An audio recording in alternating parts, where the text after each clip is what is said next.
can popular Halloween horror slashers survive Doomguy from the original retro Doom games? Well, in this Halloween special video, I will flip the script for the Halloween slashers and see if they could survive being targeted by Doomguy.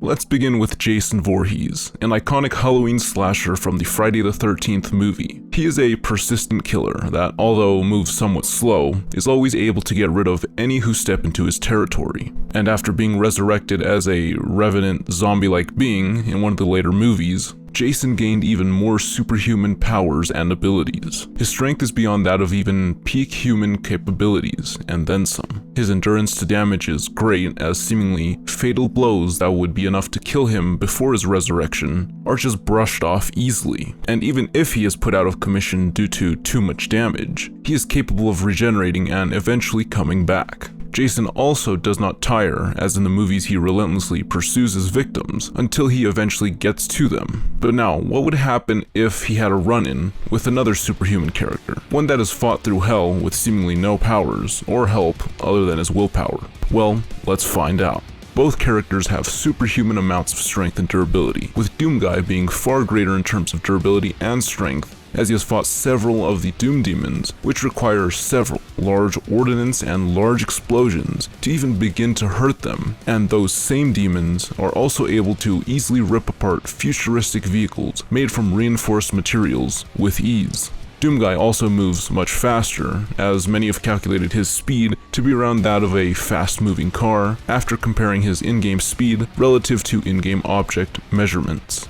This all makes it so Doomguy can fight against Jason in a hand-to-hand fight and win.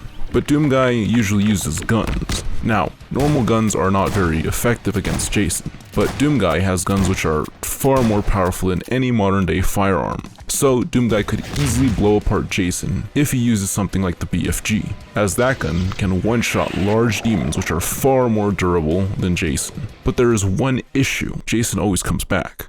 Now this makes it so Doomguy would have to perpetually fight Jason Voorhees, as this version of Doomguy has no divine powers or weapons that can seal immortal beings, making it so, technically, Jason survives Doomguy, as he is unkillable because he already was killed and was resurrected to be like an immortal zombie. Moving on, let's now see if Freddy Krueger from A Nightmare on Elm Street would do any better.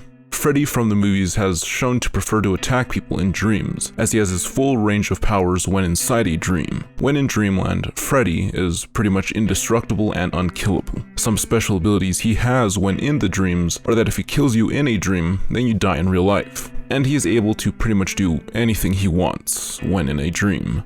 The only way to really survive a dream with Freddy is if you touch anything hot or fiery that is not made by Freddy, as this will make you wake up and Freddy then becomes powerless, as he has no real powers outside of dreams. Now, while in the real world, Freddy is quite easy to dispatch, but he can resurrect if there is enough fear in a given area.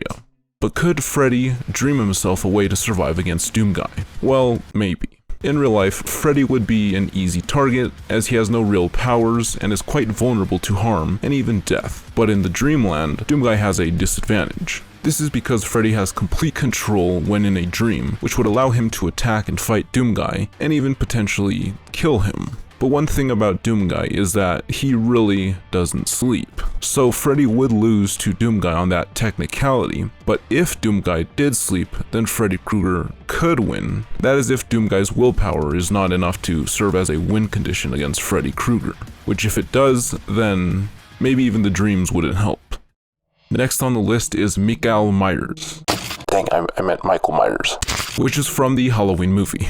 This slasher is quite different than the others, as there is not as much supernatural involvement or resurrections, which would improve or alter him in any way. But in short, Michael Myers has superhuman levels of strength and durability. He is able to get hit with fast-moving vehicles, shot several times, tank large explosions, and can easily recover as he regenerates from the damage. He is pretty much immortal, as hell does not want him, so when he is killed, he just gets back up and continues on. And as with the other horror slashers, he does not tire, but also moves quite slowly, but this one somehow can show up to his victims no matter how far they have gone. The way he does this is a mystery from the movies, but some have theorized that he can somehow move at supersonic speeds or just teleport when nobody is looking at him. So does Michael Myers fare any better against Doomguy?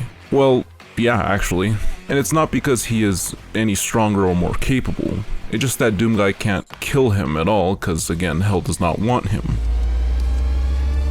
So Doomguy would have to perpetually put Michael down over and over again, so Michael does survive Doomguy without needing any supernatural help or resurrections. Now for the last slasher of this list, Art the Clown from the Terrifier movies. This clowny fellow was also empowered after being resurrected, similarly to Jason, but his power comes straight from a demon. Some of his powers are immortality, as he can be cut apart and still be alive, with his limbs being able to move on their own, if not reattached or regenerated. He also has the usual superhuman abilities and durability as the others. Now on October 31st, or Halloween, he gains the ability to warp and manipulate reality, and to have other broken abilities, but they go away after that date. His main weakness is that the demon giving him his powers can be slain somewhat easily, and if the demon perishes, then he loses all of his powers and can be easily defeated. So does Art the Clown survive Doomguy? Well, not really.